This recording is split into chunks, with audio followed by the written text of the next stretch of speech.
Thank you very much, Patrick. Thanks for the invitation. And good evening, everyone, and thanks for joining. I really hope you will find it well, interesting, at least not boring, let's say. So my presentation will be dealing with the use as a general term of artificial intelligence techniques for spacecraft guidance, navigation, and control. And especially, we will go through, let's say, hybrid techniques, and particularly focused on vision-based navigation. So, let me first introduce myself. I'm Stefano, as was mentioned. I'm a postdoctoral researcher at Politecnico di Milano at the Department of Aerospace Science and Technology. Basically, as Patrick said, now I work on multiple applications of AI in general to spacecraft GNC. So my PhD was regarding machine learning for spacecraft control, distributed systems, and we will get a glimpse of it during the presentation. And before starting, I just wanted to highlight that I'm part of the research team. It's called the Astra team, which is quite extended. So you see here some of the people that work with me and with which we are developing part of the things of the application you will see today. So I just want to share the credits with everything I will show you. So as Patrick said, we are actually a mixed audience. So since I didn't know what was the percentage between space people, both people, and AI people, we will just go at the very beginning of the presentation through a very general and brief introduction. On one end, on what's spacecraft GNC, the so-called guidance, navigation, and control, and on the other end, for those mostly related with space applications, what's artificial intelligence and how we can use some of the concepts of artificial intelligence to solve or enhance algorithms of pure traditional GNC. So despite the title of the presentation, I will also go through part of the work I've done for my PhD, which was mostly related to guidance, navigation, and control without the part of optical processing, so image processing. But then, of course, as promised, I will move to that topic to discuss what's actually adopted and what's interesting to the space community out of the hundreds of applications of vision-based artificial intelligence, neural networks, and so on. So I will just stress what are the parts, the topics, the applications that are truly useful for space algorithms. And then at the very end, I will just briefly introduce you to the so-called third generation of artificial neural networks, which are the spiking neural networks. And the reason why I do this, I mean, will be explained as I will introduce them. So this is an introduction for those AI people that are not familiar with the concepts of a spacecraft operating in orbit. So the concept of guidance, navigation, and control is basically the concept that it's similar to any robotic, any robot or any robotic platform here on Earth. And basically it means it entails all the routine and tasks and algorithm that are in charge of let's say, planning, understanding what to do and where the spacecraft is, and actually controlling the spacecraft. So controlling means not really internal management, such as like telemetry or so on and so forth, but controlling means actuating the spacecraft to reach some physical spaces or physical configurations. So guidance, navigation, and control is made up of three modules, but two of them, especially guidance and control, are often merged, let's say, in a single one, especially for onboard implementation. Why is that? Well, basically, the difference between guidance and control is that guidance is constrained to the act of mathematically generating a potential plan for future actions.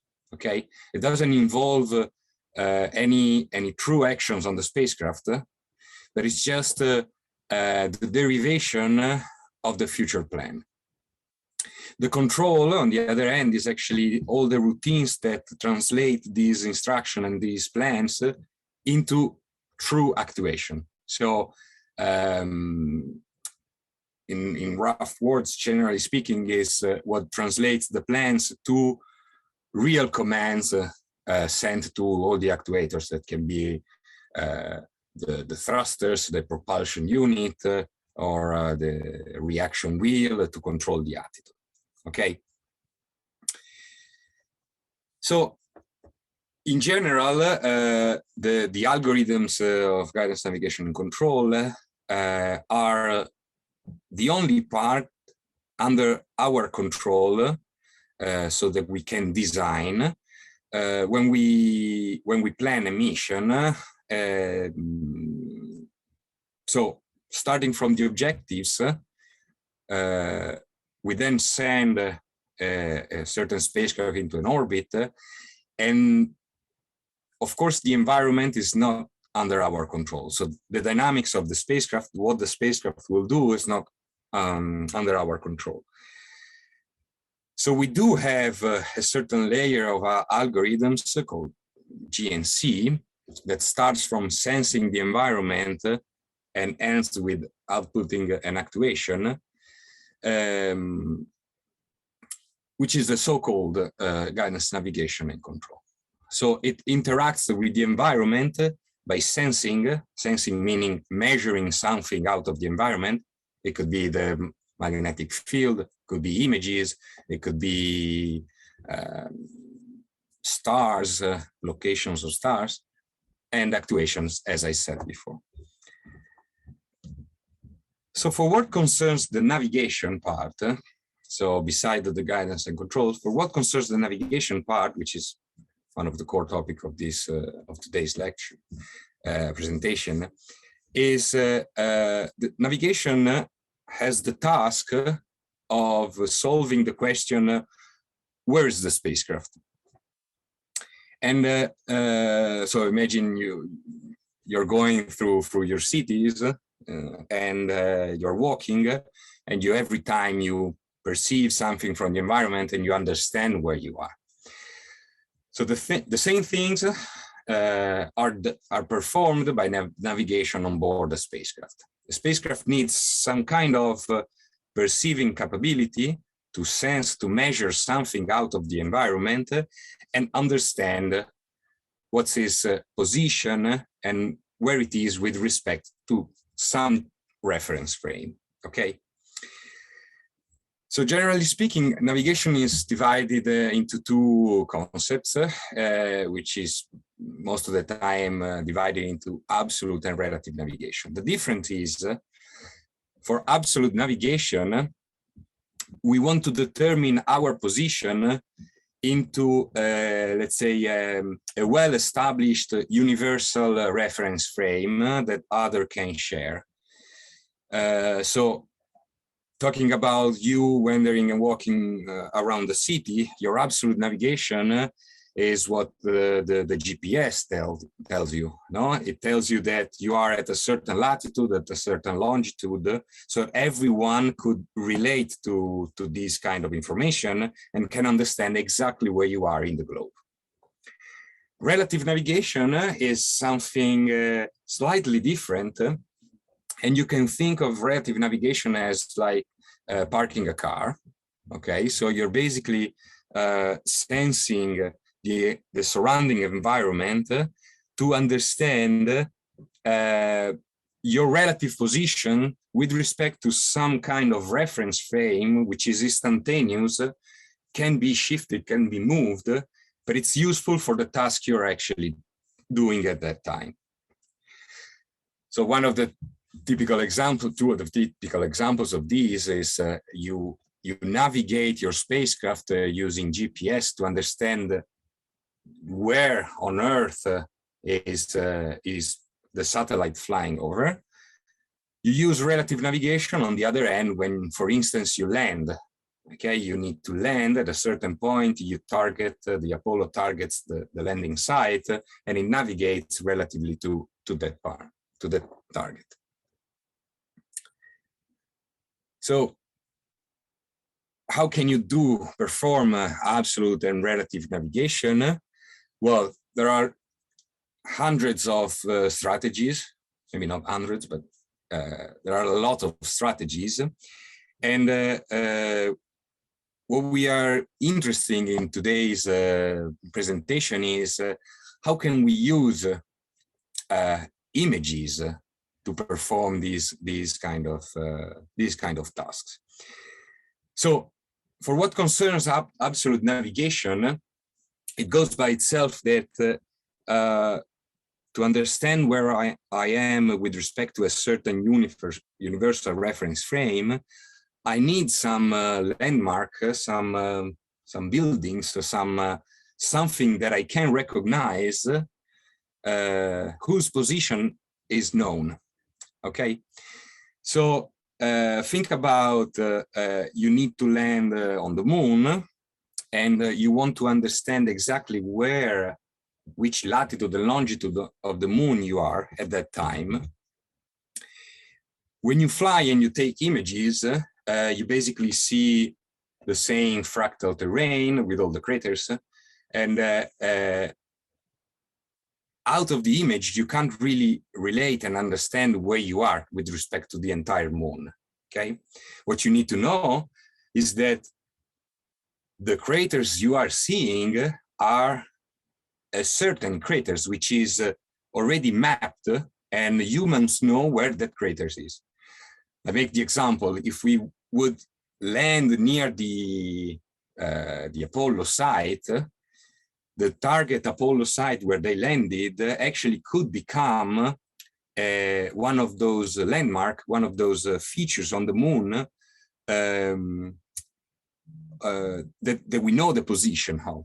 So we are flying over, we see the Apollo, we know that the Apollo is there.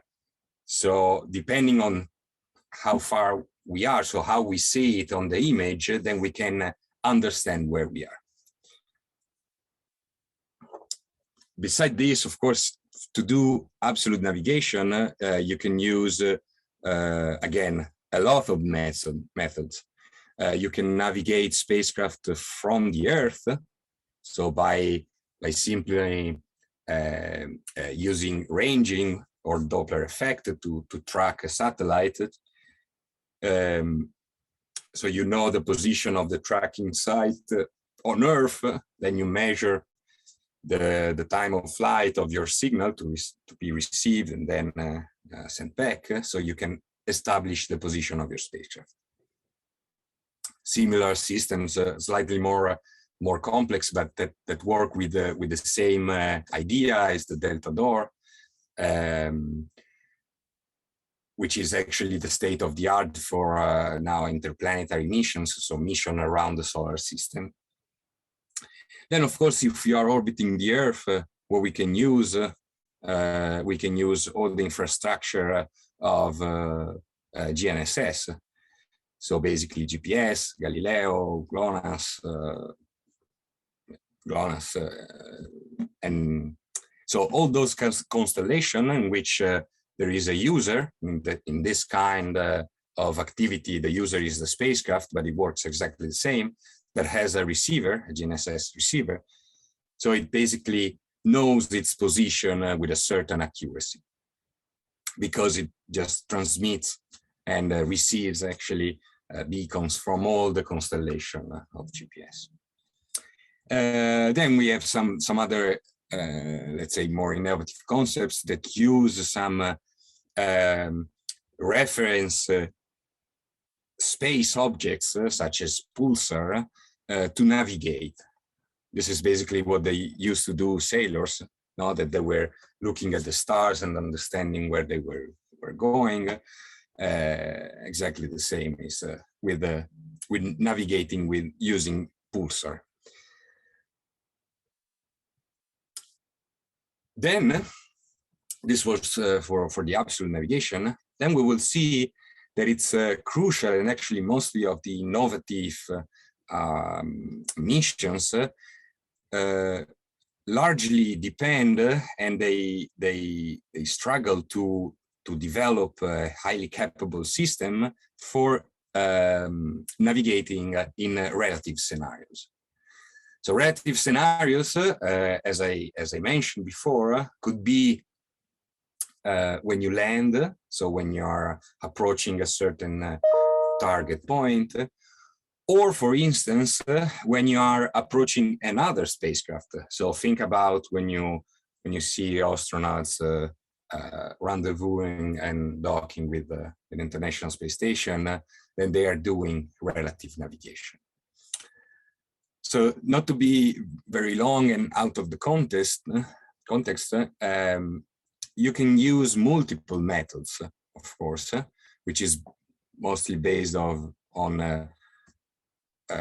RF, so radio frequency based system, ranging systems, but also, and it's very much adopted, you can use some optical systems, such as cameras, laser-based systems, which on one end they output, the cameras output an image. So from the image you try to navigate and to understand what's your position with respect to the other spacecraft.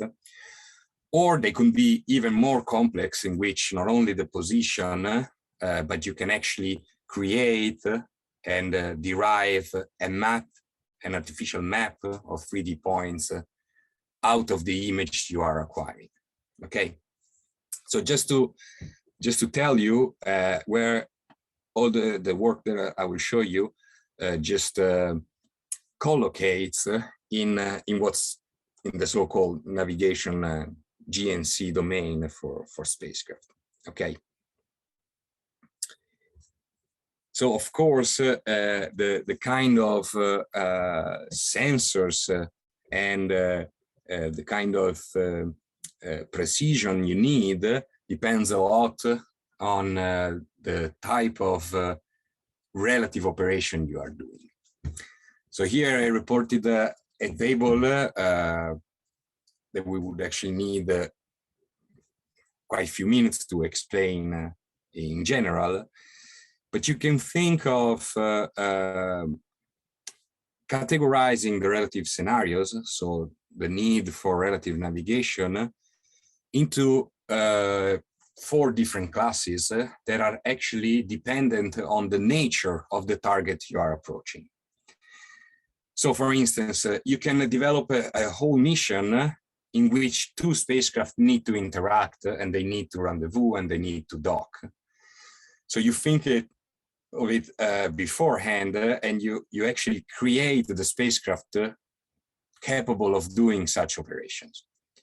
So you create some spacecraft that are actively designed to cooperate, which means that they are equipped with, for instance, radio frequency transceiver. They are equipped with certain markers to be more visible in the images taken by the other one. So this is the perfect scenario in which you can actually have the most accurate relative navigation. And you range all the way through the, let's say, the worst scenario in which you are approaching a non-cooperative body. So that is something that doesn't act and doesn't do anything to be detected, let's say.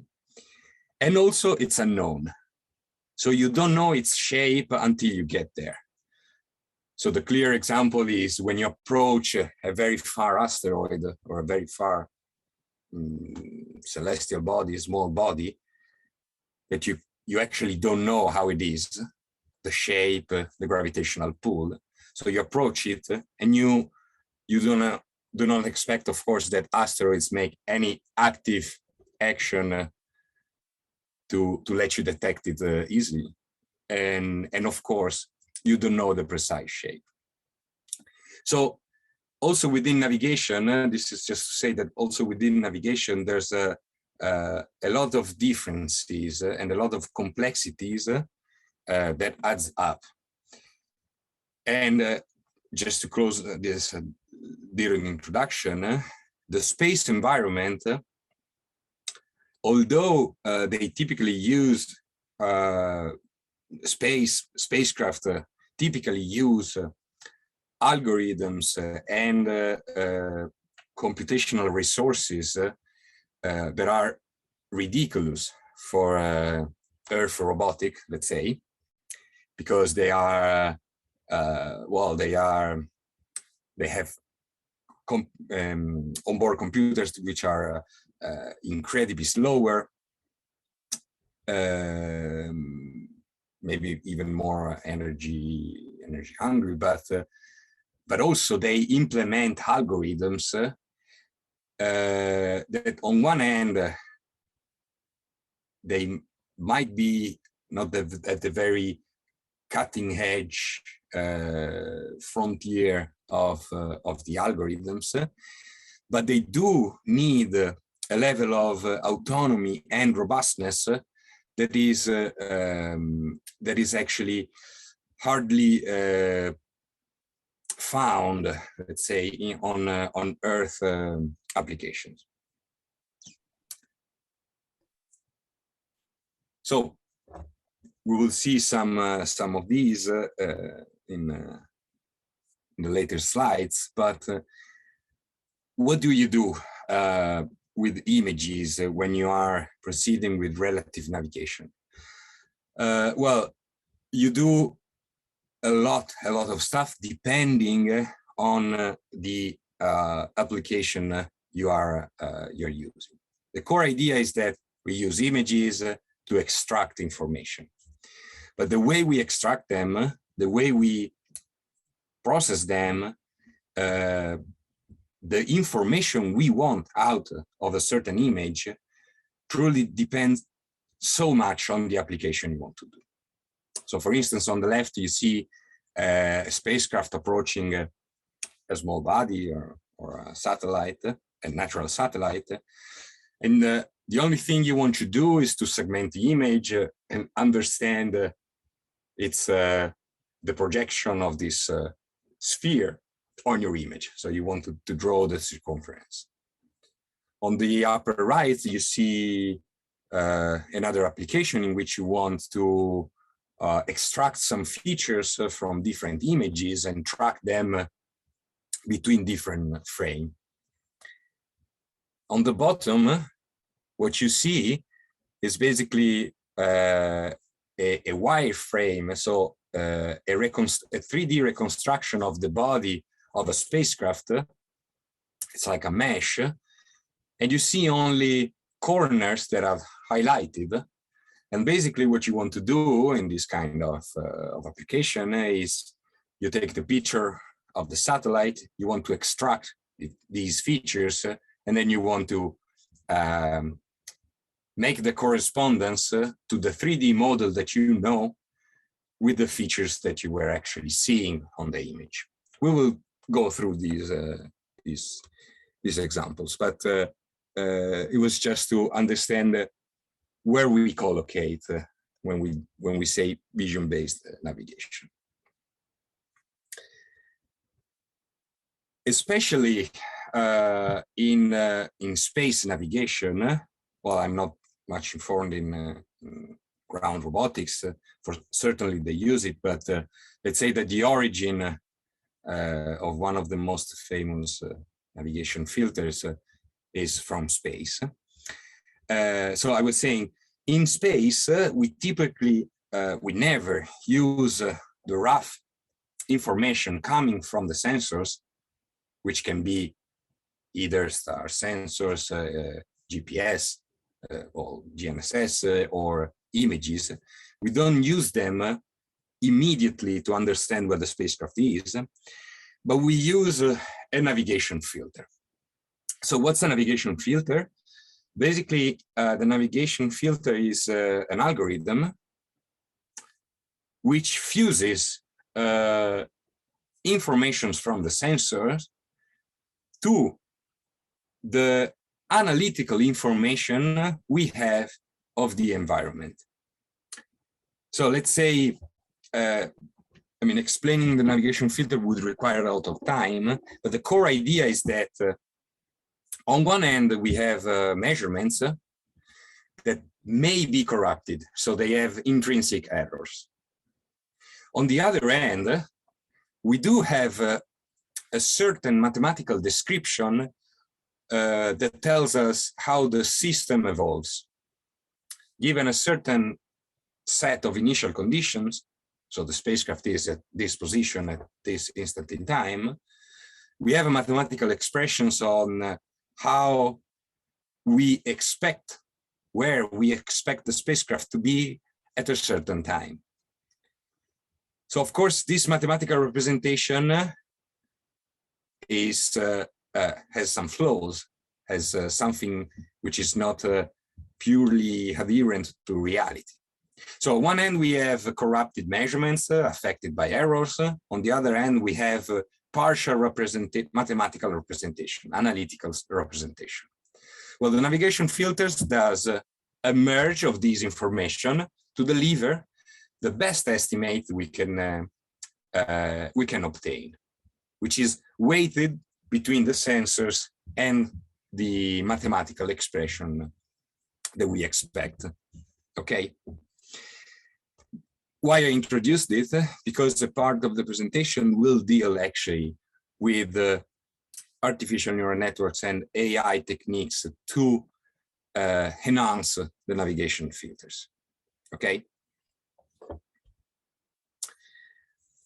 Okay, so this was a very brief, forgive me, it's were a lot of concepts to be put in few slides for introducing GNC.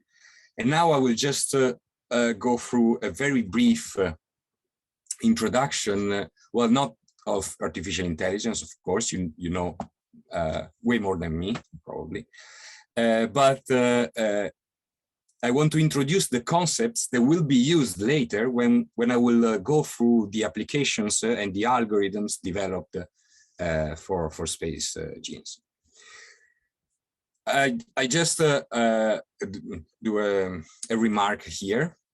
So in this presentation, we will not discuss reinforcement learning. And the reason why is not because it's not interesting and it's not used in space, at least research, space research. No, not at all. But just because if we had also to cover this topic, we would need like 4 or 5 meetings. So out of this presentation, even if it's reinforcement learning is not here, don't think for a second that reinforcement learning is not researched and it's not covered by many researchers in space also. Okay, so just a remark. Okay, Stefano, we can make another meeting another time. No problem. Yeah, definitely, definitely. But I'm a bit. I think reinforcement learning indeed is it's interesting, but one of the challenge for space is like usually we would like to put our assets or agent in an environment that is very close to the actual environment it will operate in the end, but we cannot really practice on Mars or landing on the moon easily. Yeah. So yeah, exactly. Well, yeah, that's actually one of the major. It's also I have a few slides. It's also a matter of fact that it's a problem having data sets because we lack data sets, and having data sets that could be representative of the true environment. yeah, because as you said, it's not that easy to go to the moon and take some pictures, because, you know, it's much easier to drive around. I mean, not that it's easy for the person that it's on autonomous driving, but at least it's massively more available, let's say, to have some data sets of streets and cars environment with respect to the lunar environment or Mars environment. Yeah. So it's true, it's a big problem. Yeah, maybe one of the big differences, like down on Earth, we have a highly dynamic environment with pedestrians and things moving around that are changing at high rate with weather. Yeah. But we have access to lots of data, and in space, maybe we have access to much less real data. But it's more deterministic, yeah. But it's we can expect that the moon doesn't change completely. No, that's true. Oh, okay. That's very true, actually. Yes. Okay. But no, indeed. I mean, and also, I mean, in this presentation, I also state that some kind of hybrid techniques, which mixes AI with traditional techniques, is because it's true that in space, all our mathematical expressions are quite reliable. So you can actually simulate and predict where a spacecraft in orbit is with a good level of accuracy in the immediate future. And the same thing, you can't really do it on Earth, because there is so many more unexpected events occurring around. Yes, definitely. So I will go very briefly through this introduction. So as you may know, we have machine learning and deep learning as two paradigms of this umbrella term of artificial intelligence.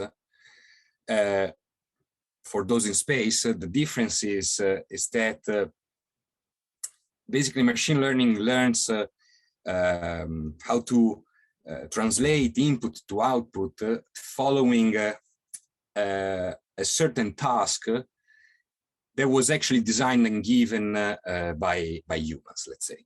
Okay, so it's still a handcrafted task, and then you make the machine learning how to do it, input out.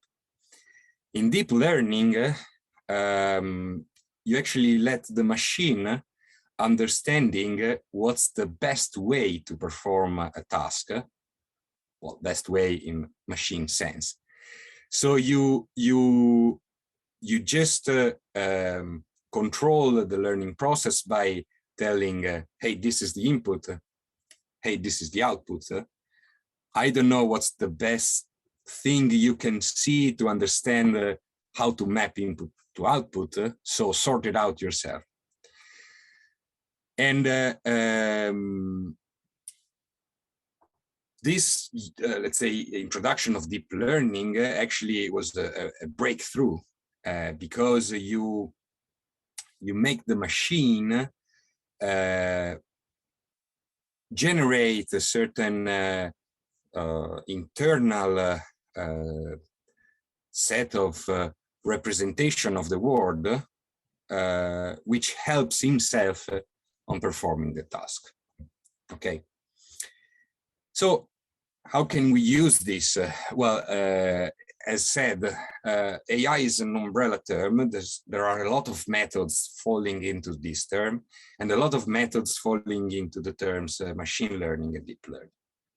because this paradigm that I've just mentioned can actually be applied to almost all the applications, all the tasks you can think of. So you can apply it for what concerns space, you can apply to image processing, you can apply to processing of time series, for instance, anomaly detection. I think you had a seminar here in the PII of Darmstadt on spacecraft anomaly. So you can use it to understand the sequence of time and data. You can use it in control because reinforcement learning actually resembles what we do with optimal control, what we used to do with optimal control in space environment. We still do. So the paradigms and the learning techniques and architectures, there are, I mean, the most common that cover all the applications are basically three. There are supervised learning, reinforcement learning, and unsupervised learning. So to explain it, it's quite simple to grasp the concept. You have a certain set of data. You can call it experience, as I've written here.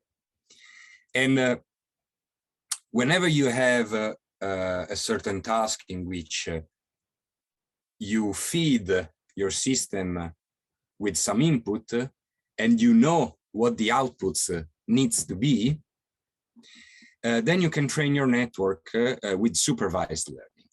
Okay, so you basically give the input and you show your system the output, and then the system learns how to map this input to the outputs in order to generalize to new inputs that it will receive. Okay. Reinforcement learning is something slightly different. There's always the example with the dog. Reinforcement learning is actually making the machine to take an action for which it receives a reward. So the example of the dog is how do you, let's say, educate your dog? Well, your dog will act in a certain way whenever your dog, my dog, Toby, my dog behaves good, then I would give him a cookie. So the reward is high for him. So he will understand that doing that action is actually profitous. So he will start repeating that actions, and he will start understand and builds inside himself a certain experience to understand at every instant in life what's the best action to take. Okay. So the same is done with the machine. It doesn't cookies, but just receives some rewards, so some numbers, which is as high, the higher the better. Unsupervised learning is the last paradigm, and it's actually not capable of mapping an input to output. Of course, it cannot understand what the input is, because no one has ever told him so. But what it does, it actually tries to autonomously create some kind of distribution on and clusters on all the data he receives.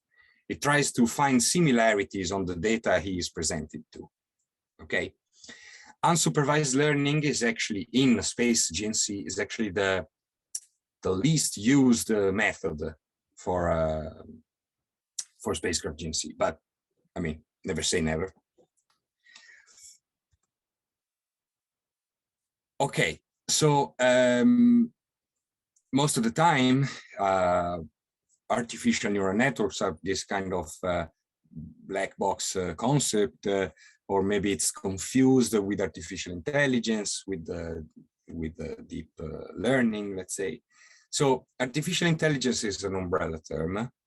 Deep learning and machine learning are let's say, strategies and paradigms of how to tackle a certain problem.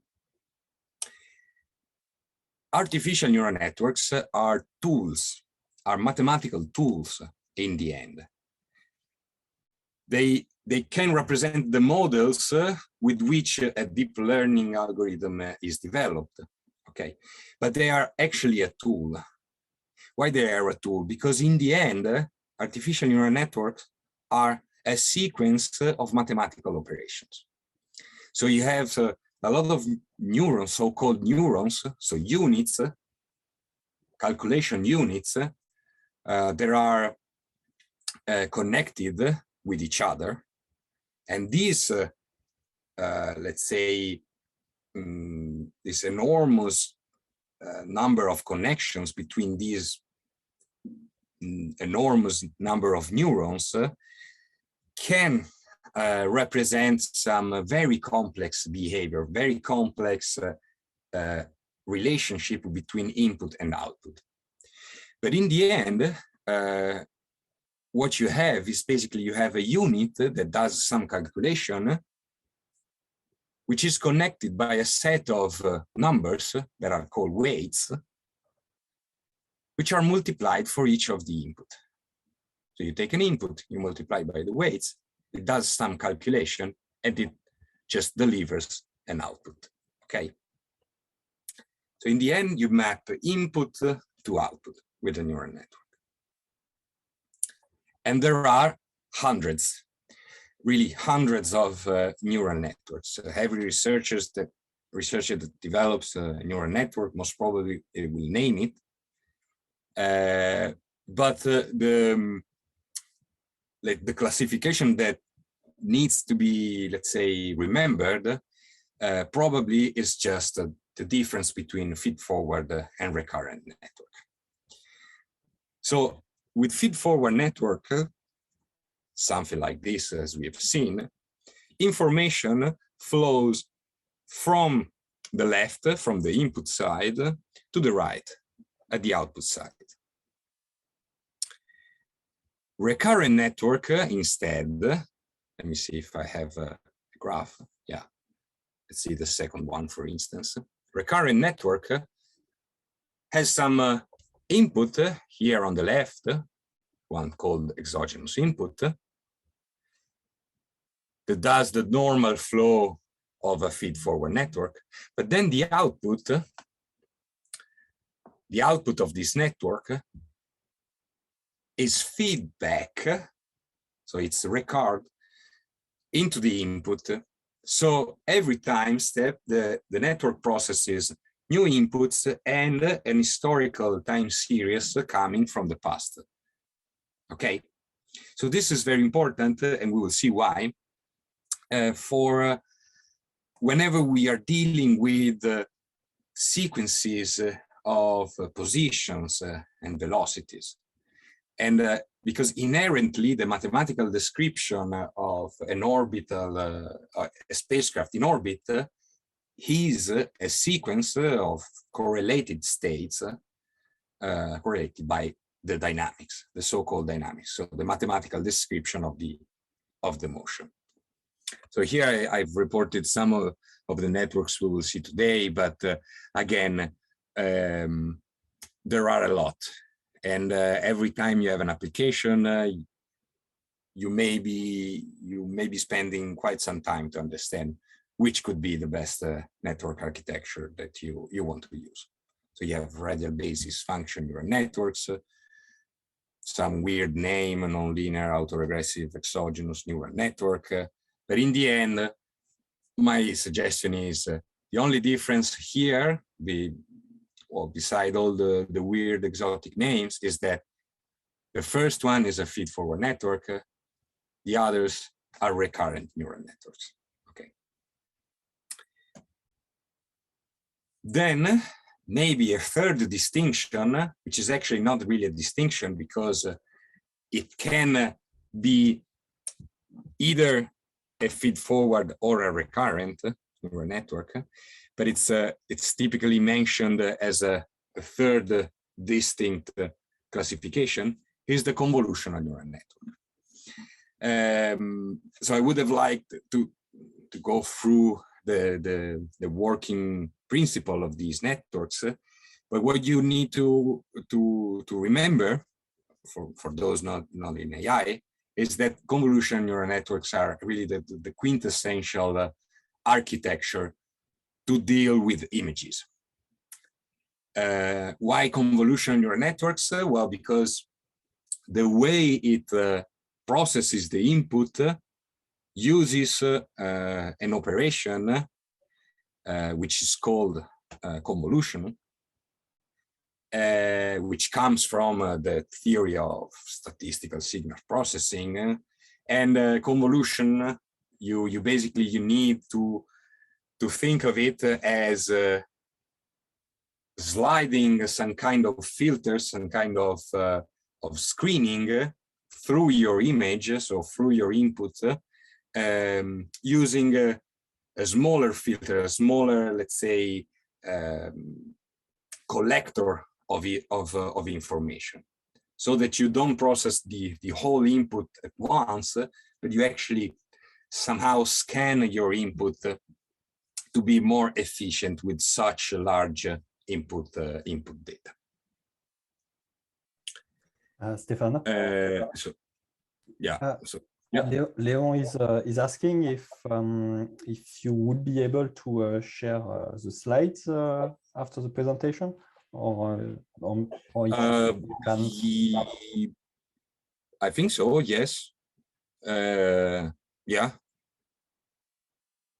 Okay. Yeah, I don't think there is any sensible material. Well, not so far for sure. Yeah. But yes. I guess I can put your email address in the chat, and yes. Yeah, literacy that's can reach out to you directly. That's for sure. Great. Yeah. Excellent. I'll do that. Thanks. So, yeah, since well, of course, I'm late with respect to what I wanted, I will go through the first true application, which I will share some of the work I've done in the past and some of the application related to space. So, as I said, here I would have liked to talk in general terms of AI for spacecraft control, but actually, if we remove reinforcement learning, I think that the most interesting part that nowadays is being researched in space control is actually control and navigation. Actually, it's actually the task of system identification, control synthesis, and autonomous planning, using some supervised learning algorithms. So what's system identification and control synthesis? Well, basically think of it as I said before, we typically use these algorithms with this, in its internal, or within the algorithms, we have a mathematical description of the environment and of the evolution of the spacecraft in orbit. So system identification is the task of basically reconstructing, approximating, learning every term in this mathematical model that we are unsure about, or we don't know, or we actually modeled in a wrong way. Think about modeling the drag when you are in orbit. Okay, so what's the influence of the residual atmosphere on your spacecraft? What's the influence of the shift of your center of mass with respect to what it was expected to be? So system identification is an onboard procedure in which you try to develop some algorithms that, based on the measurements you could gather on board, understands and corrects all these mathematical terms that tells you, that basically delivers you just a better representation of your model. So I wanted to share with you the way we can use artificial neural networks. So now we are talking about supervised learning, and we are using artificial neural networks to perform system identification. So forgive me for the math, but I think most of you is familiar with the concept of a differential equation expressing the motion and the evolution of a system. So you basically have, roughly speaking, you basically have how your state is X, position, let's say. So how your state changes in time, depending on where you are, so your location, your position at a certain time, and on the input you do, on the actuation you give to the system. Okay, this is in general a dynamics. So you can tackle this problem using artificial neural network basically in 3 different ways.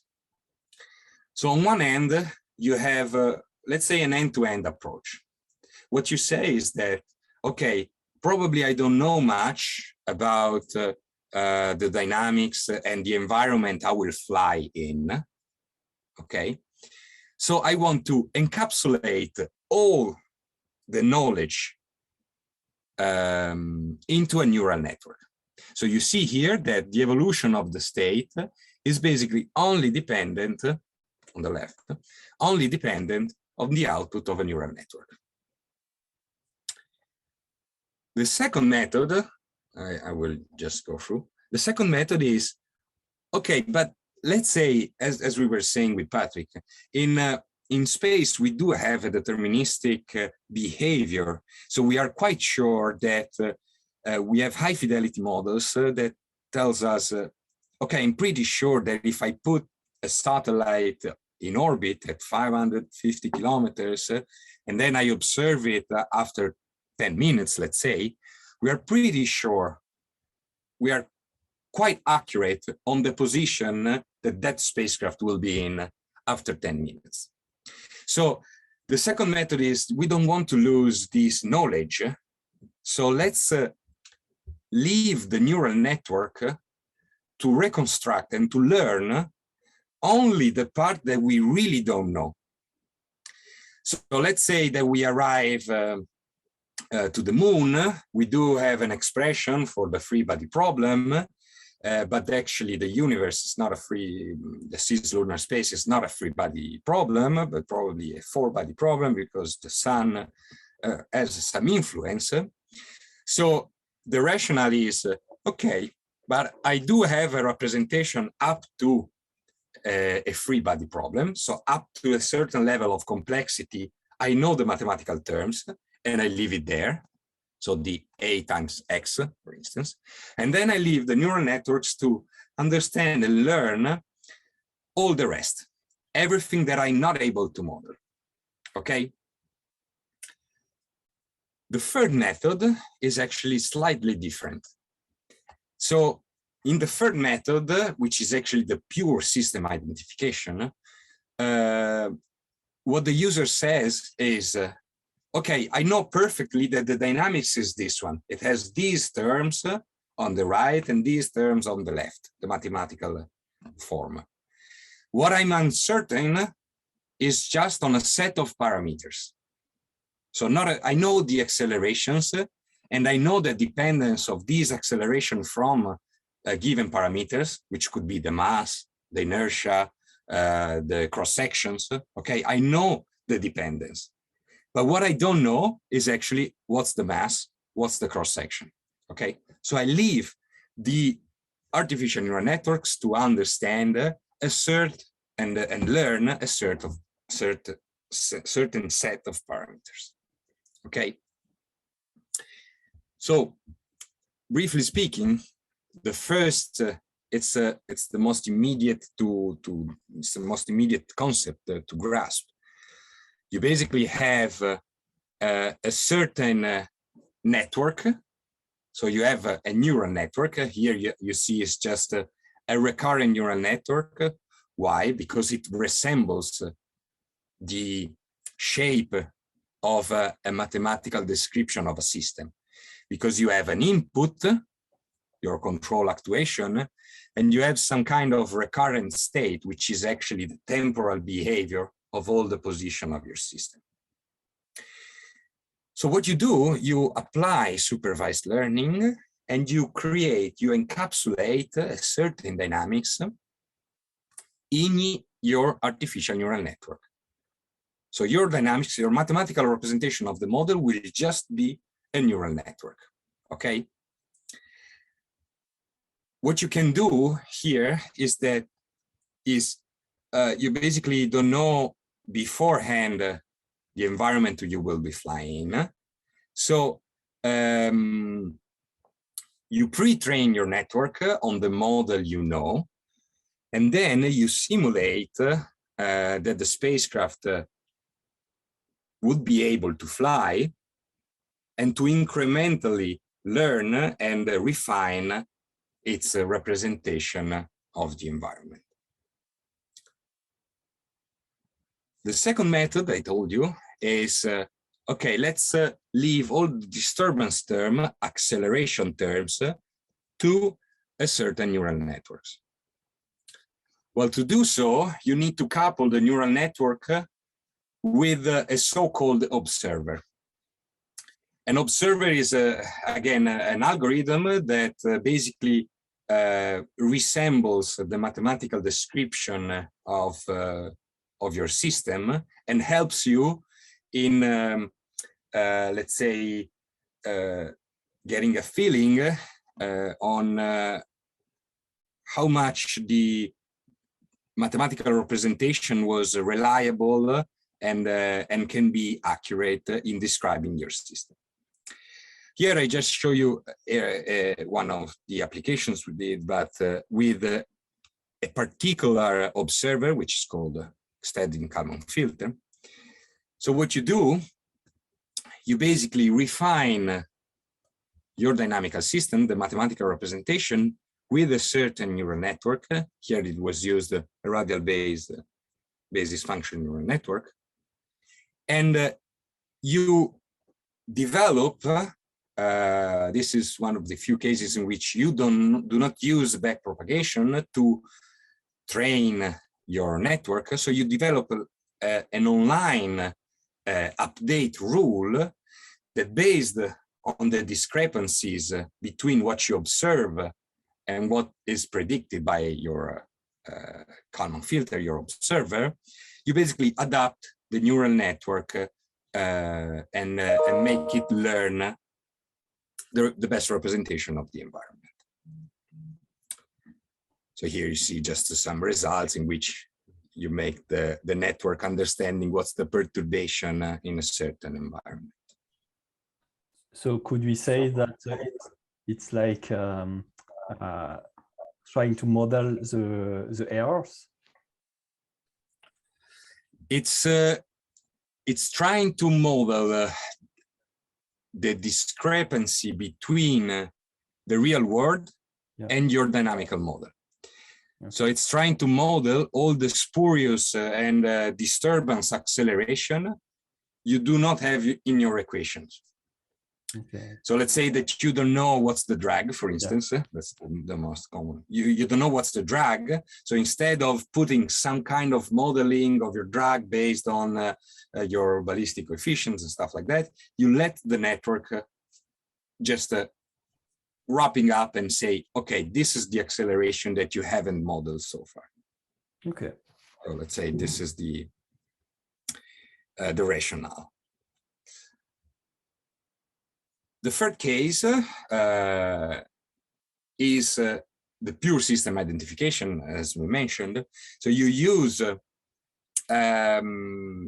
your artificial neural networks to reconstruct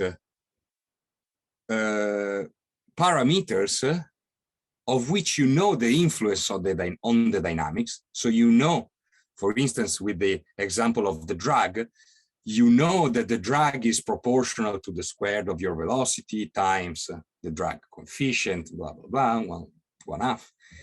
And you don't want to model the entire term, but you just want to model static coefficient, something like the ballistic one, okay? So here I show you one application that we did with asteroids. So here I would need to open just the regression, but you arrive at the asteroid. Think about this scenario. You arrive at the asteroid and you don't know the shape.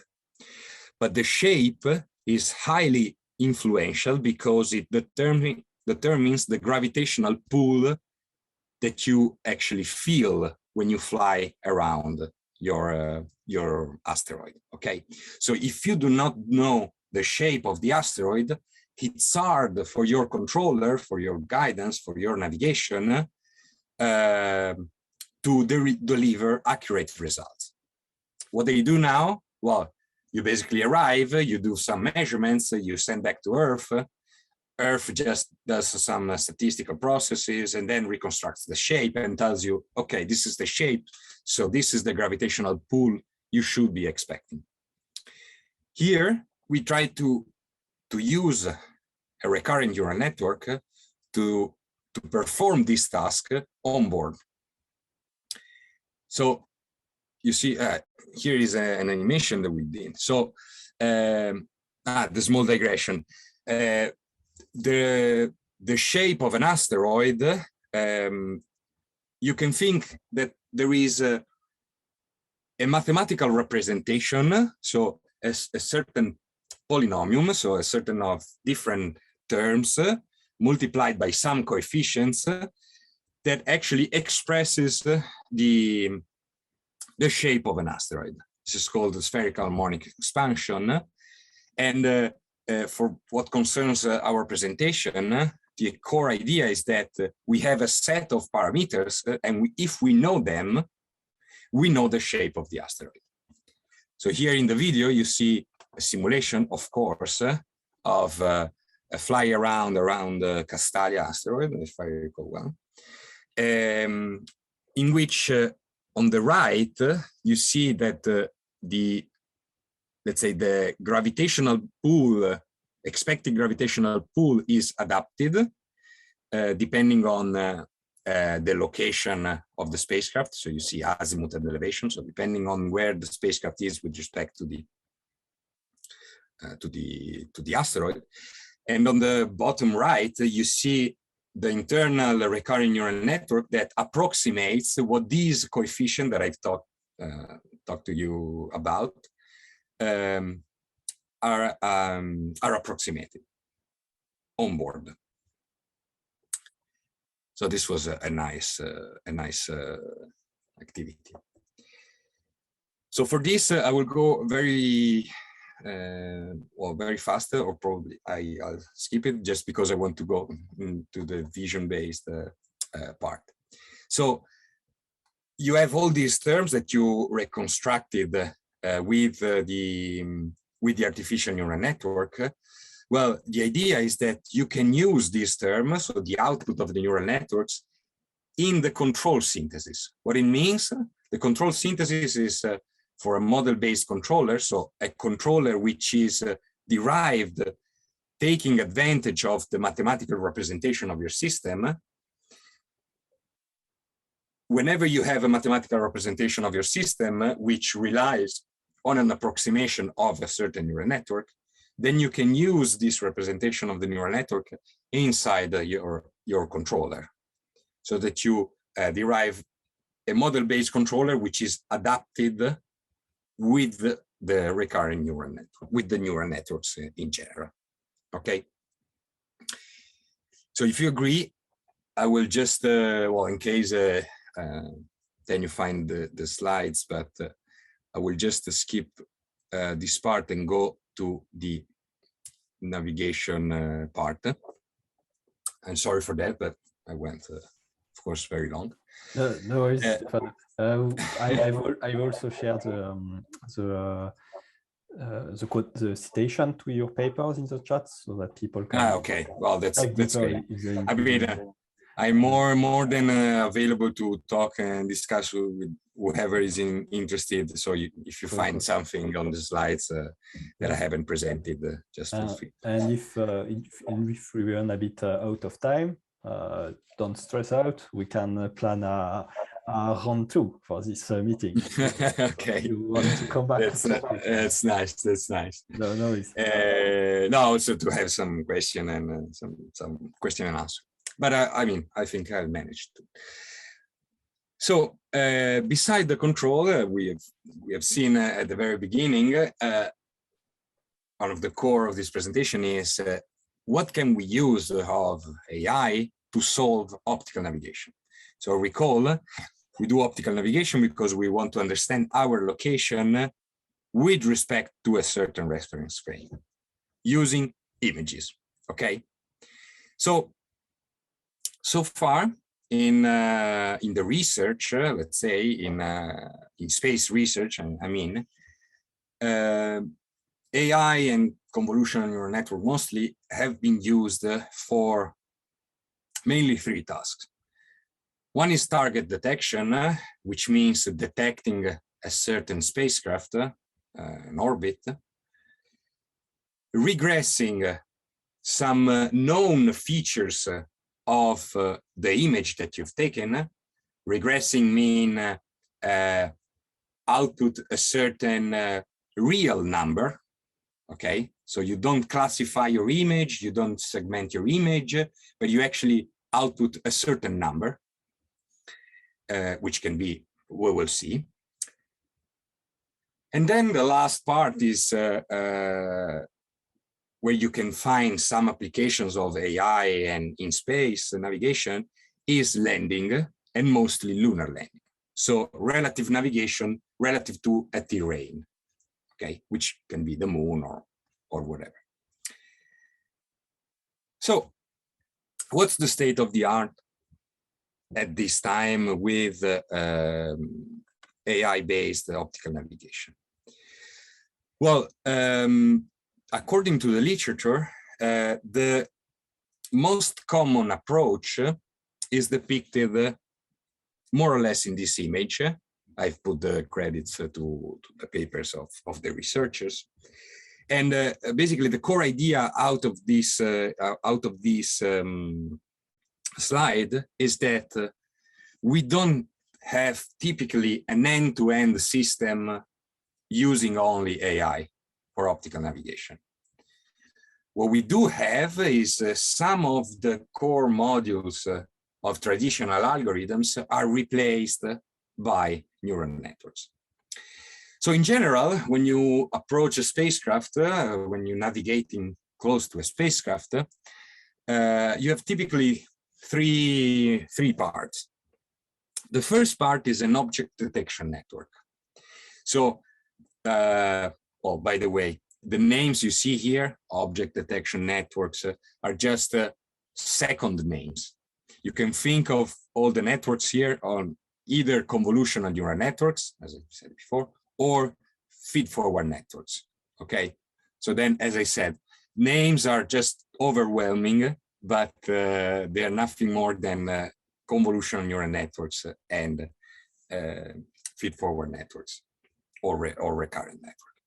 So an object detection network is basically a convolutional neural network which performs this task. It has an input image and just collocates a bounding box around the target object. So what it does, it just deletes everything that is not relevant in the image, and it just focuses on the satellite, okay? It segments the image and it outputs just the satellite. Then once the satellite is centered, and why this is done? Because then you have the satellite which is centered on your cropped image. And once you have these, you typically want to understand what is the location of certain key points, landmarks, as we said before. So edges or vertices of the spacecraft. So you want to regress, meaning that you want to understand where the positions of these key points are in the image. So you output a real number with the position of these key points, of these points. Key points means interesting points, okay? Interesting points. And then once you extracted the location of these points, you basically use a traditional algorithm, which is very powerful, typically PNP, but it's not restricted to this. Forget about the technicalities of the name of the algorithms, but the core idea is that you use a traditional algorithm, so not based on deep learning, because at a certain point you regress your key points, and on one end you have the 3D location, so the mesh grid that I said a couple of minutes ago. So you have the mesh of your spacecraft, and you know the 3D location in the body frame, and then you need the correspondence between these 3D points with the 2D projection of your key points that you have regressed with the convolutional neural network. Once you have this correspondence, you can run traditional algorithms such as PNP, which stands for perspective and points, which basically through these correspondence between 2D and 3D, you can retrieve the pose of the camera. And if you go through literature, this is actually quite consolidated. So here I reported some alternatives to this scheme, but you will see that they do not differ that much. So for instance, here I reported another slightly different approach in which you have, again, as I said, a first object detection convolutional neural network, which segments the image and outputs just the spacecraft. Okay. Then when you have just the cropped image, what it does, this researcher, what proposes is, well, you have one branch of the system, a fully connected layers, meaning feed-forward neural networks, which actually performs a classification, and the third branch, which actually performs a regression of the state I want to estimate. So what's the difference between these last two branches?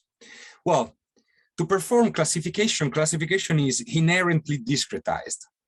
Okay, so to learn a classification, you need to have a certain a set of inputs, and then you have a defined discretized labels for each of your class that you want to classify the input with. Okay, so this is inherently discretized, but the navigation problem is, of course, inherently continuous. So when you classify an image, it means that during the training, you have shown your system with some images. For instance, let's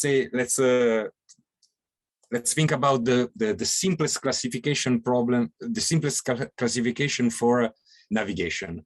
Imagine that we want to define 4 classes, and the 4 classes means I'm looking at this object from up, down, left, and right. So this is my classification, okay, discretized.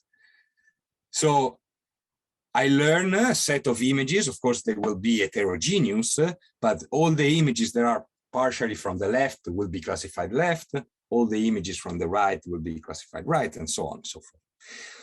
So you can use this, of course, with the, you see here, with a little bit of more classes, so a more refined grid, but still a discrete classification problem.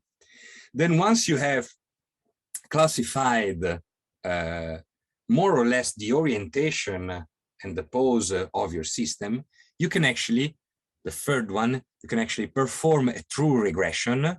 So remember, real numbers, output of the fully connected layer, that tells you the relative attitude, okay?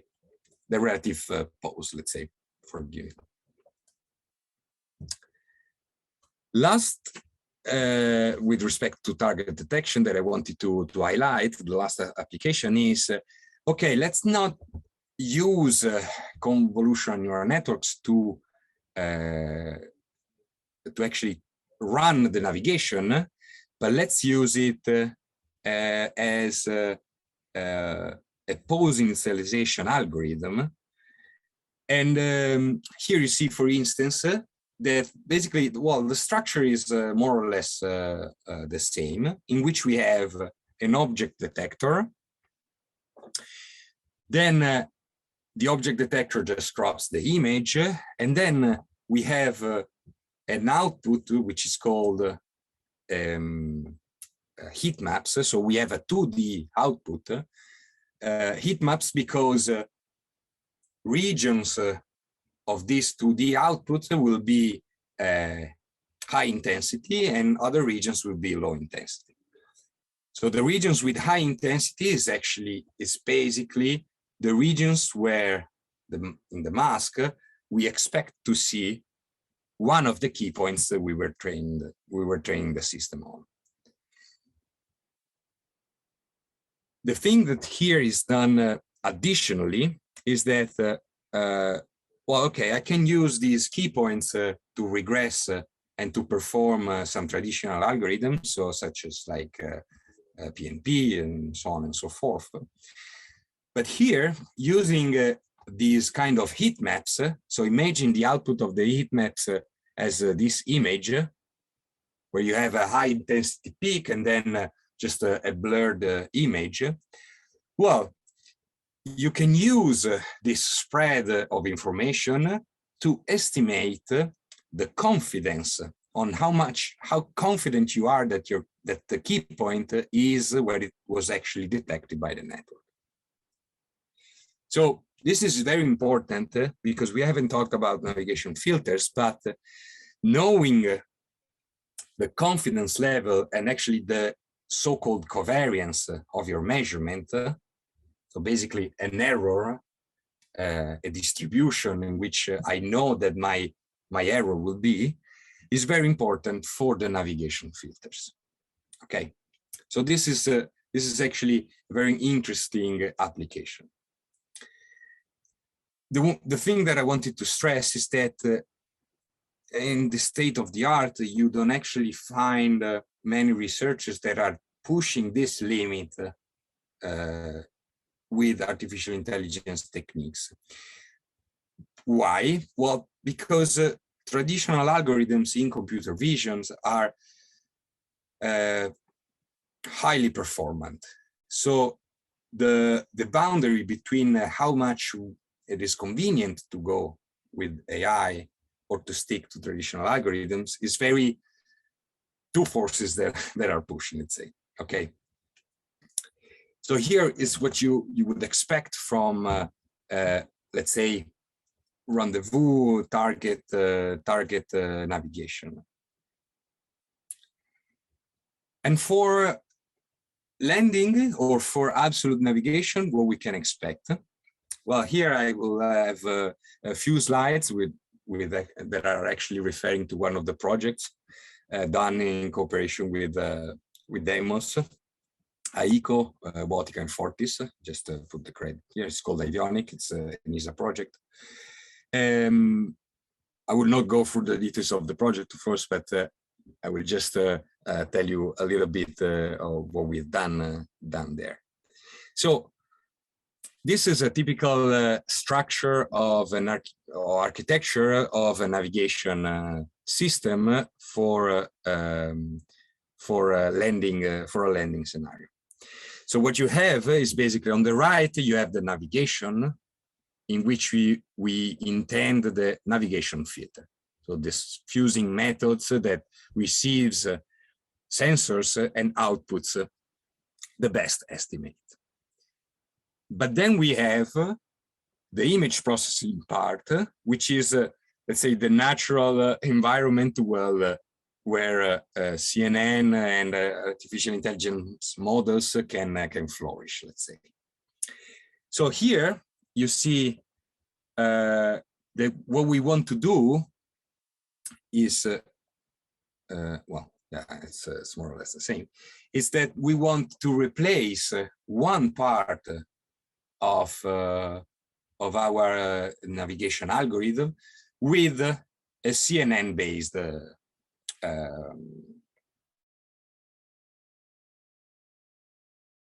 so let's see all the blocks. Well, you take a camera image, and what you do, you extract some kind of features. They can be either known features, such as craters, let's say, in lunar landing, or they can be some, let's say, machine features, things that are really relevant for an image processing algorithms. So to do this detection, you can actually get some, well, quite a lot of benefits using a convolutional neural network instead of traditional algorithms. Why? Because they're typically more robust to illuminations conditions. They tend to generalize better than the traditional algorithms. But then, once you have extracted all these features, you still have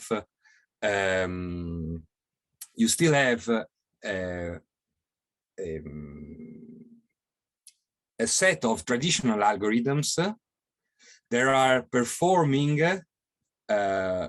some additional operations on the features you have extracted.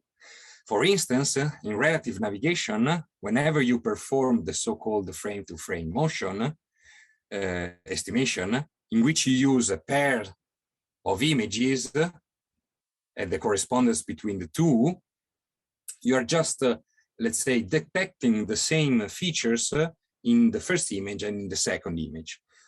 From there, you actually use traditional algorithms to retrieve the motion and then to feed the navigation field. Okay, so it's very common to see that the artificial intelligence part, so the convolutional neural networks, are used only to detect features, and then these extracted features are processed by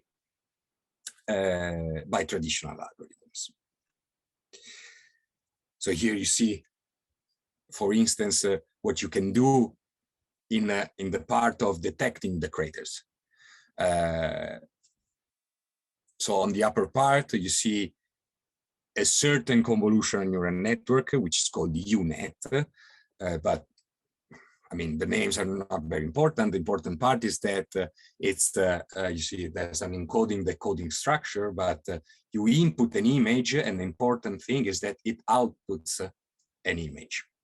So what you would see is here is just an example. So you input an image, and then you output, and then the network outputs a mask, which is basically has kind of intensity circles that are just surrounding the craters. On the other end, you can use other kind of network.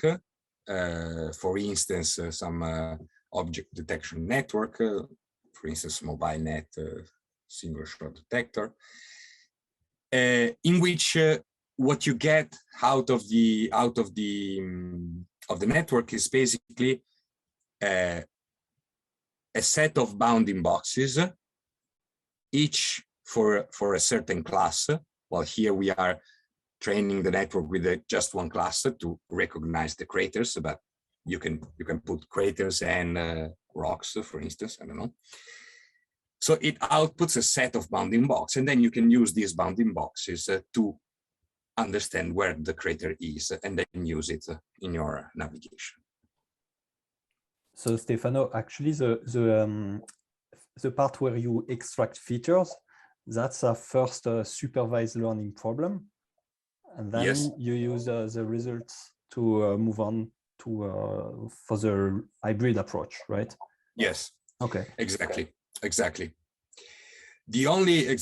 It's a supervised learning approach for which you need a lot of images and you need labeled data.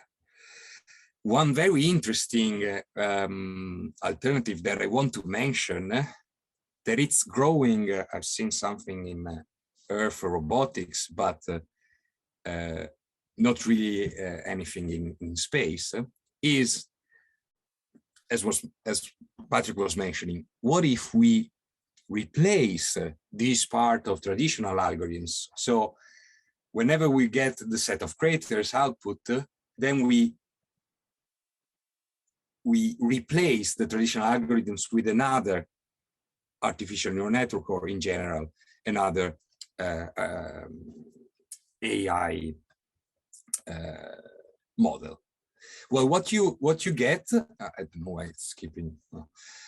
What you get is the so-called deep visual odometry. So, as you understood, the full process is not yet fully developed, but some researchers said, okay, what if we replace end-to-end the system in which you input an image, everything is based on artificial neural network, and then the output is just the pose, the position. So it sorts out the whole navigation pipeline. And how you do this? Well, you basically have a two-stage process in which you input the image to a certain set of convolutional neural networks, because these neural networks take the input image, extract the features, and learn the high-level and low-level features to be tracked, so to be extracted from the image, and then these features are fed into a recurrent neural network. And you can think of a recurrent neural network as the frame-to-frame correspondence. There is an internal state which has a temporal behavior in all this video sequence of landing, for instance, but you can do it for a lot of stuff. And this internal state is basically your navigation state. So you are letting the CNN extracting the interesting features, and then you are letting the recurrent neural network to basically evolve the system in time. Okay?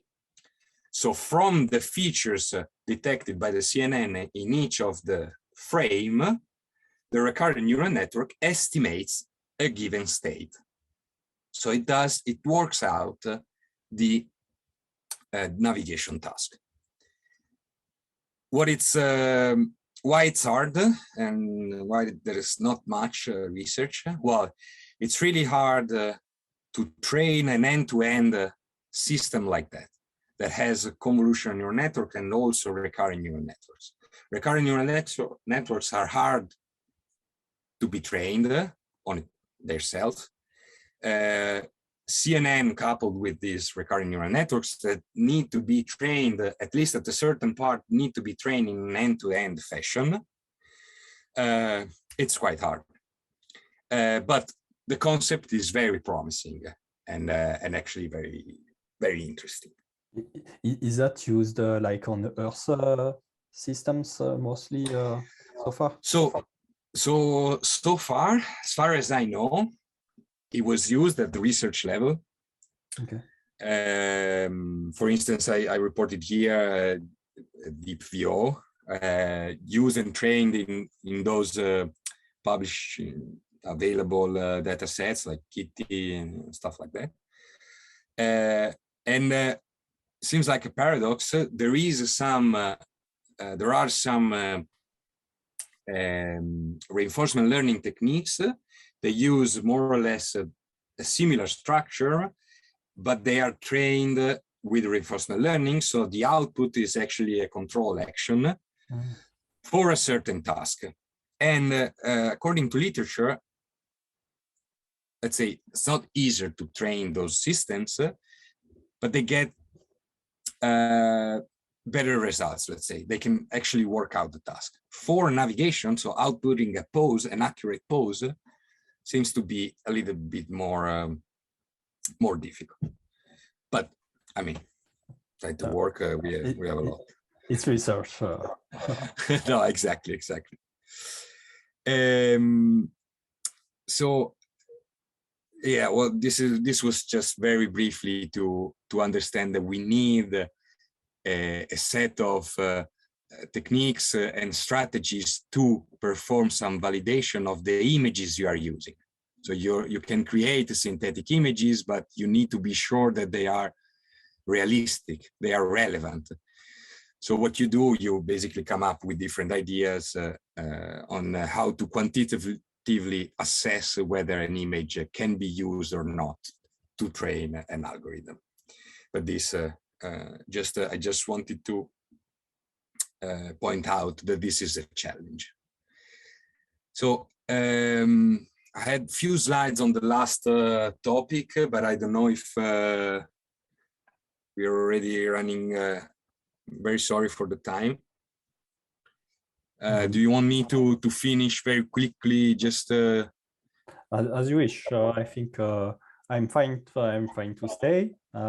If people have questions, I encourage to put them in the chat. Otherwise, I would suggest you can continue in the meantime. We can keep the question. Okay, that's great. Yeah. So the last topic I wanted to present, it's actually an emerging one, the so-called third generation architecture of the artificial neural networks, and they are called the spiking neural networks. So what makes them really cool, at least at research level, is that they try to really mimic the functioning of a true neuron. Basically, what they have observed, biologists and people like that, scientists, they have observed that neurons communicate and interact by electrical spikes. Okay. So from neuron to neuron, there is not a continuous flows of information, but there is a discrete set of impulses, electrical impulses, that somehow codes a certain information and transport it from one neuron to the other. Okay. So spiking neural networks, which are actually, to mention, they are the topic of a project we're working with the advanced concept team from ISA and with my colleague, Dr. Paolo Lunghi. So what I was saying, spiking neural networks try to mimic as much as possible this behavior. Why is that? Well, I will go through it in a slide, but you see below in this image that the true advantage is that we live in a continuous world, but our brain and human nature has understood that reacting to discrete and sparse events is much more beneficial.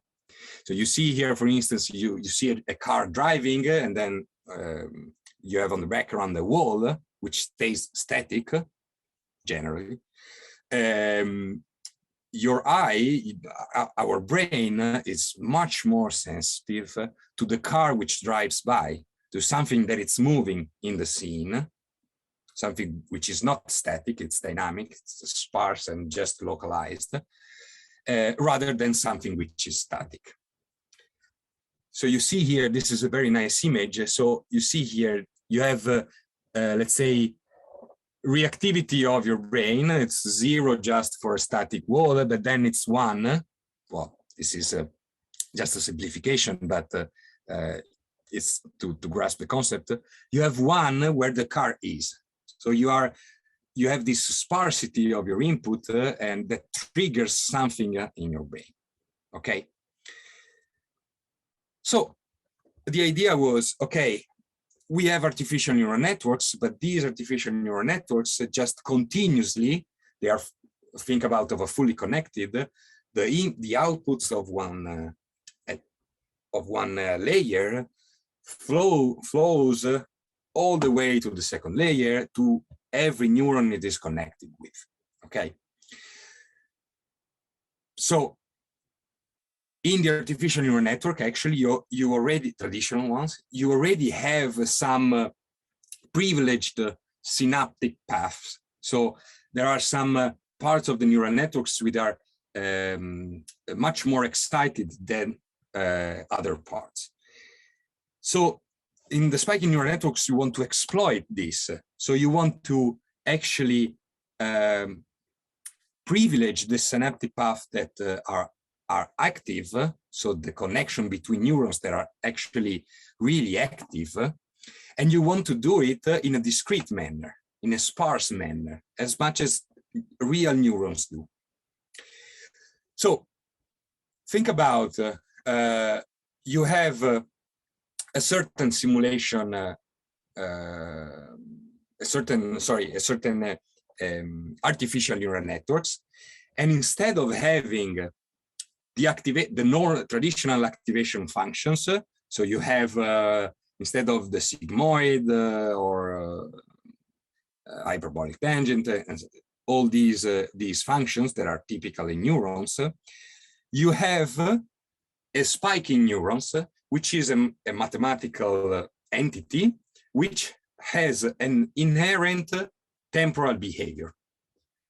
And the temporal behavior it has goes with the electrical analogies that I mentioned before, because neurons interfaces with electrical signs. So it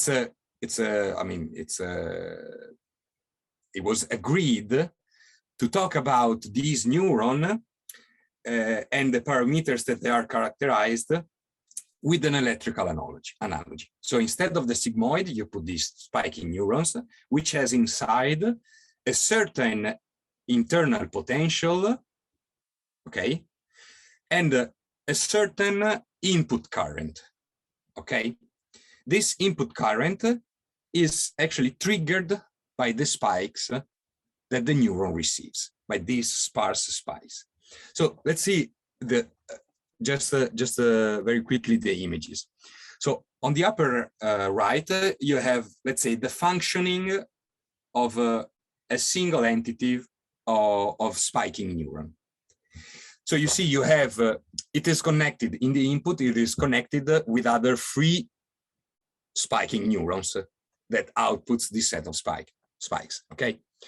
So you see that a certain set of spikes arrive from the neurons, then the neuron processes this information, and in time, okay, so during the simulation time, it's something that develops in time, it outputs a certain spike train. And how does it output a spike train? Well, you see it on the bottom. Imagine that an input spikes, so an input current arrives, okay? So the first input spikes arrives, the input current flows into the neuron, and the membrane potential, so the internal potential of the neuron, just increases. Then, well, depending on the type of neurons you're modeling, but let's say, then it has an inherent temporal behavior. Here it's an exponential decay. Then a new spikes arrives and the membrane potential increases. Then a little bit decay, but then another spikes arrives. So we go higher and higher. Then it decays, and then it arrives another spikes. At a certain point, it arrives to a threshold. Whenever it crosses this threshold, this neuron outputs a spike. You see it on the last temporal line. Okay. Whenever it outputs a spike, then the neuron is reset to zero at its well, not to zero, but to a certain resting voltage. And then the same happens again whenever new input spikes are inserted into the system. Okay, so this is the mechanisms with which spiking neurons interact. It's a little like this spiking neuron is like a small dynamical system on its own. Yes. Which yes. process like an impulse. Exactly. And outputs a response, but the response translates into a spike only when it crosses a threshold, right? Exactly. Okay. Yes, and this is very important, but I mean, you perfectly got the point, because the reason why spiking neural networks, I will say it briefly in a few moments, but since you can, the neuron has a behavior which resembles an electrical circuit. So you see here two of the most common neurons. Now I will explain it, but you see it's an electrical analogy. Well, you can actually create hardwares that analogically implement these things, because you can create an electrical circuit that actually has a capacitance, an input current, and a voltage. So it's in general, I mean, I'm not an expert, but it's in general it's called neuromorphic hardware, in which each unit has this kind of behavior analogically. You can do it digitally, but if you can do it analogically, of course, it's much. So indeed, this is these are two of, there are a lot, well, a lot, but there are multiple, but these are just the two most common dynamical models that you put inside the neurons.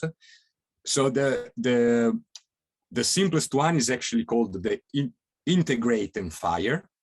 So the voltage, some current arrives and the voltage increases, then it stays there, because in the first equation, if you see, if I put 0 input current, the input current depends on the spike, then the voltage stays constant. Okay, so every time a spike arrives, the input current is different from 0, the voltage increases, but then it stays constant. The second model, which is very much used, leak, integrate, and fire. It's basically the same neuron, but if I put the current to 0, so no spikes are input into the neurons, well, you see that the derivative of the voltage is minus GL, which is a constant, is minus V. So what it means is that if I have no current, then the derivative of the potential, it's exponentially decreasing. And it was basically just schematically what it was shown here, okay?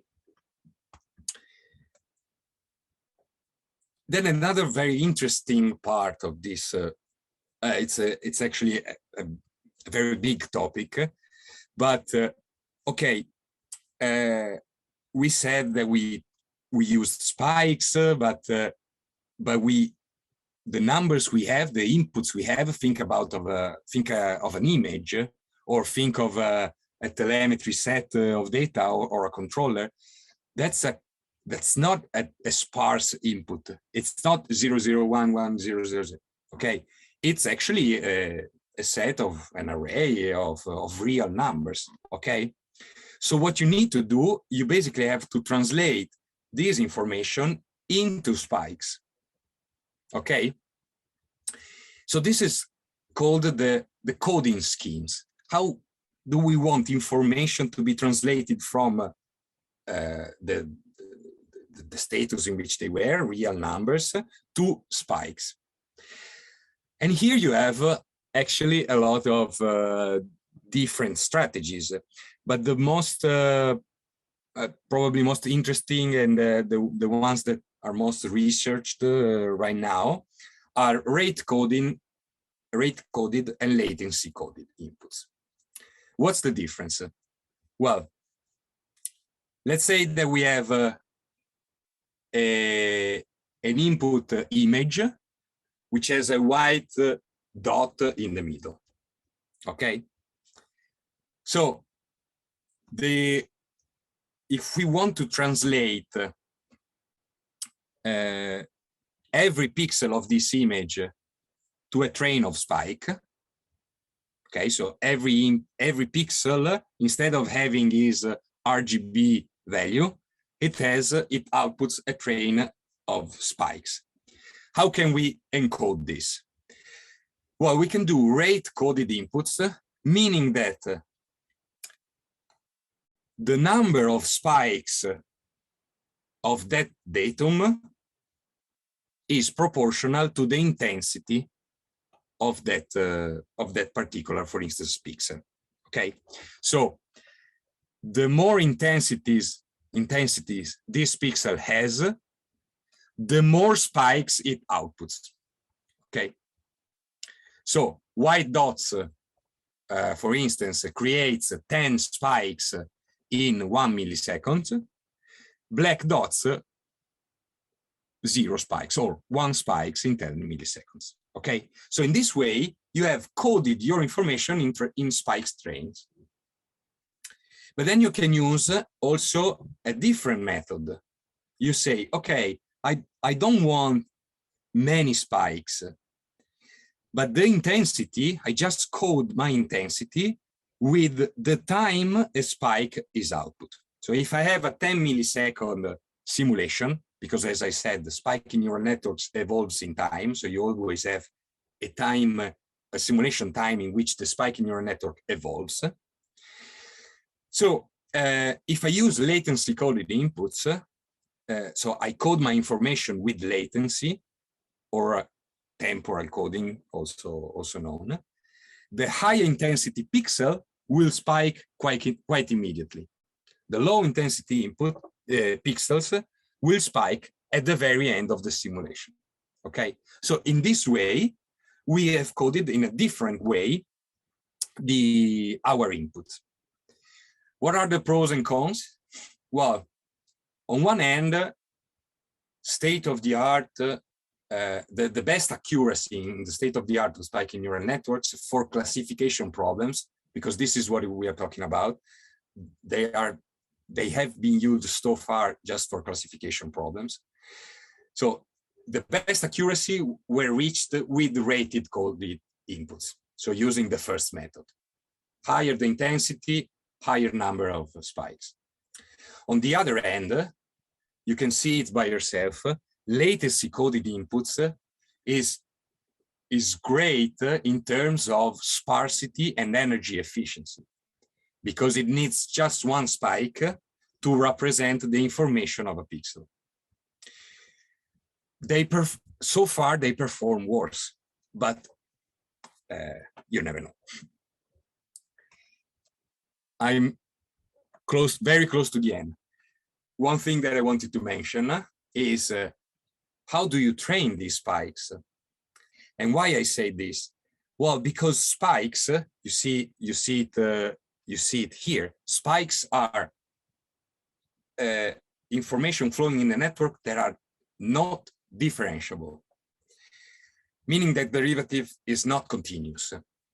And this prevents the top-notch quality, backpropagation quality based on gradient descents, which are used for training the networks, to be used. Because you have something which is not differentiable, and in backpropagation you need to do the chain differentiation. So you can't go.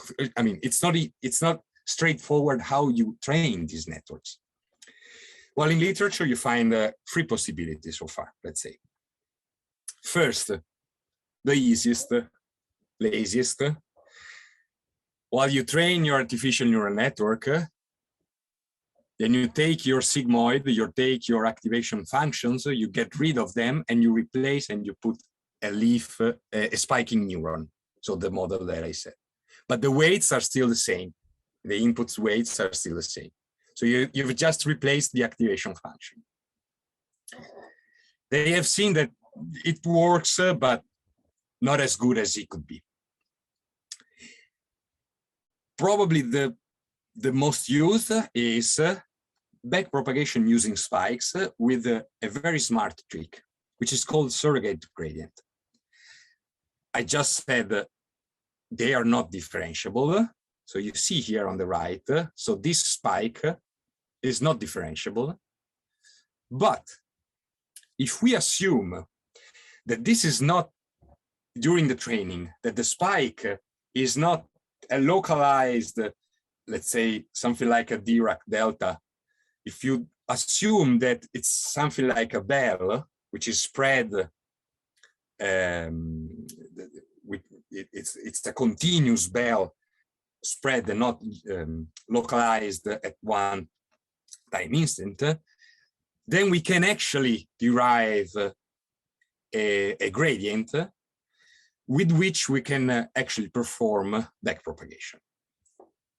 Once you have trained your network, then your spikes goes back to be a single unity delta of Dirac. Okay. The last learning rule is actually the so-called local learning rules. And roughly speaking, it's the one that best mimics the learning, well, the interaction in the neuronal learning in the human body. And basically, let's say, how to say, the way neurons learn is dependent on the surrounding excitation of the surrounding neurons. Okay, so rather than using the global input signal to do some propagation from the output to the input, it's something that can resemble like an unsupervised technique in which neurons that are close and are excited just interact between each other and reinforce their weights. With respect to neurons in less active regions of the networks that are less active and inhibits their weights.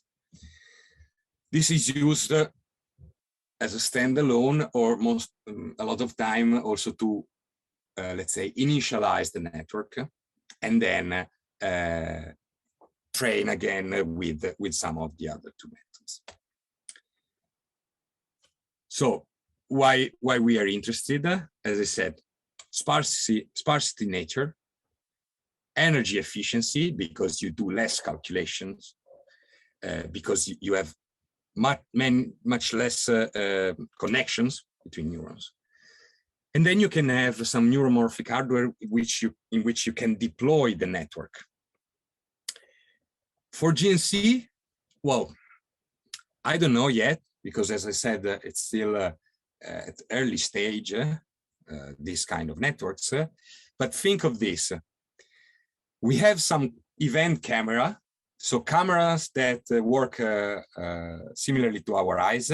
So our sensor system is more responsive to changes in the image rather than to static input, as I said. Well, this could be exploited by spiking neural networks in the navigation algorithms. And you see here, this is taken from Wikipedia, but you see here, it goes by itself that having an input like this, in which you have mostly 0 for the background, which stays static, and then you have a high intensity pixel where the image is changing. Well, this looks perfect to be fit and implemented with the spiking neural networks, because the input is inherently, let's say, in that direction. So I'm really sorry, incredibly late, but thank you very much for your attention. Well, if you have any question, I'm here, more than glad to try to answer. Thank you very much, Stefano. It was super cool presentation, very, very interesting, and I have to say your explanation were really, really good. I think it made people not afraid of all the math and all the things, so it was really, really cool. And yeah, I really liked how you presented the spacecraft control aspect, the AI addition, and in the end, this spiking neural networks, I have to say, I didn't know about that, and it's a good discovery. So very interesting. They're very interesting, actually. Yes, I mean, on one end, this incredibly energy efficiency is super cool, no? I mean, so far they are not a lot accurate, but they go towards human body, as human bodies does things. So there's probably a lot. They're kind of promising. Yeah, let's see. People are quite happy. They are all congratulating you and thanking you. Thank you very much. Yeah, some people had to leave earlier, but yeah, they say thank you, Christina, Sarah, Con, Gabriele, thank you. Nice. Leo, yeah, they can reach me anytime, of course. I just want to ask one question from my side that I find interesting in this profile of AI expertise plus space. The problem you had to solve requires still a lot of subject matter expertise for the space, for the space jargon, but also like the control theory behind. So how was it to, because I think you have a background more of like aerospace engineer, right?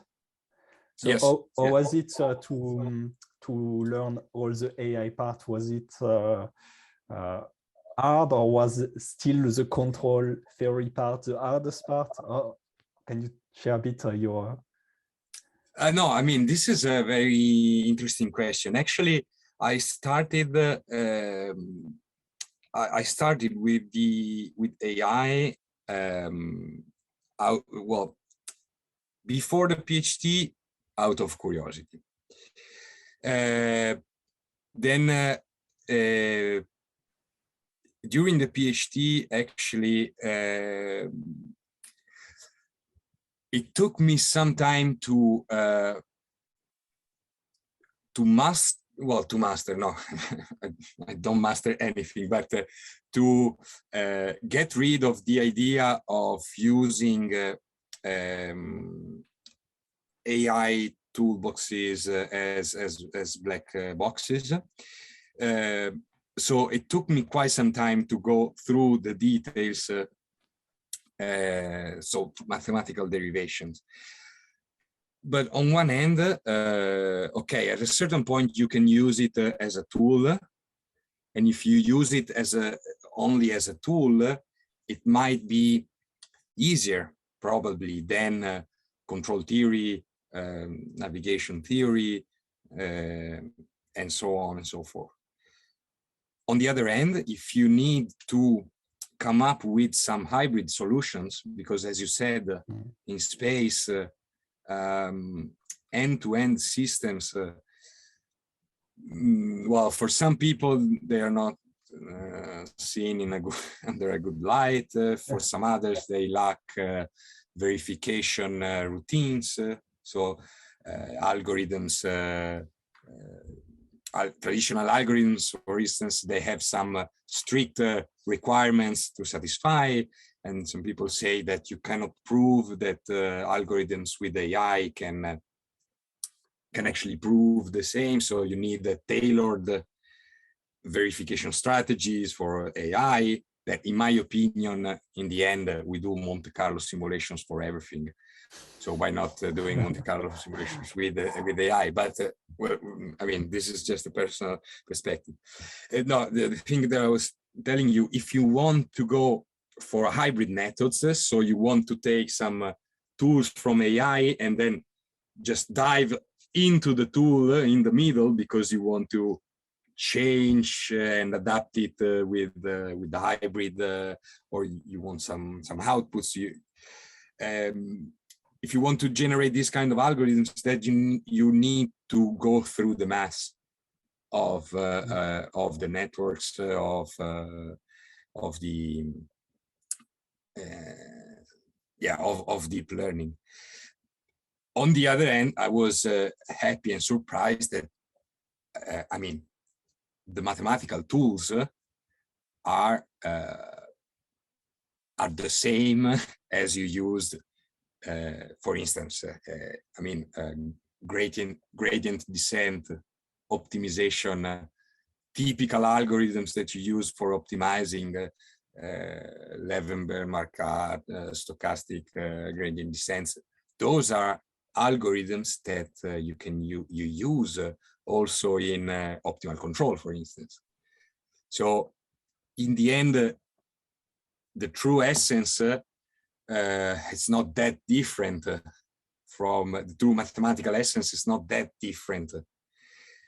The hard part is the part in which you need to master, and I haven't mastered yet, but you need to master and to experience, actually, to grow the experience, to understand which network, which data set, how to train it, learning rules, how many images, how many data. So so that's something more difficult, because it's hard to trace it to a mathematical, let's say, formula that tells you, okay, you have this task, you need to have 1000 image, learning rate 0.5, I don't know. Yeah. So that comes from experience, and is one of the most difficult part. To get that sensitivity in which you say, okay, this network with this data will never learn anything, or you say, okay, I might need just 2 layers. So at the beginning, it's really okay. Let's go. Maybe huge network, then you trial and error. Indeed, and it's very easy to get overwhelmed, as you say, now with all of these different architecture. Exactly. I would say I try to advocate a lot for let's try first the most simple things we can do. Yes. But yes. But even when I know that, I get easily trapped in the thing of, okay, let's just add these little things more, and why not another branch, and in the end, no, that's true. That's true. So, because then they have those captivating names that has the name of your task plus the word net, and then you say, okay, but this is perfect for me. And then in the end, it was exactly the same as you was using before. Yeah. So people are, I don't know if you can see the chat, but they are saying a lot of good words. Maybe I can stop sharing so that I can see. Yeah, they are really happy about this. I have to say I learned a lot as well. So that's cool. Thanks again for your time and sharing your it was a pleasure passion of science and engineering with us. Thank you very much. Cool. So for those still here, the next PyNAI event will be end of March, probably the 24th, and we will talk about natural language processing for space applications. So no vision navigation, no processing image, but we'll deal with how do we use a text from documents, and in space it's well known how much document we have to handle. And the speaker will talk about the first space transformers, so transformers which are well known in natural language processing application. So we'll talk about how they built the first space transformers. Thanks again, Stefano. Thank you very much. Thanks to everyone who stayed until this late. Thank you so much. You can reach me anytime. Sure. And the event will be in replay. So yeah, thank you. Yeah, exactly. Thank you a lot. Yeah, all right. Goodbye.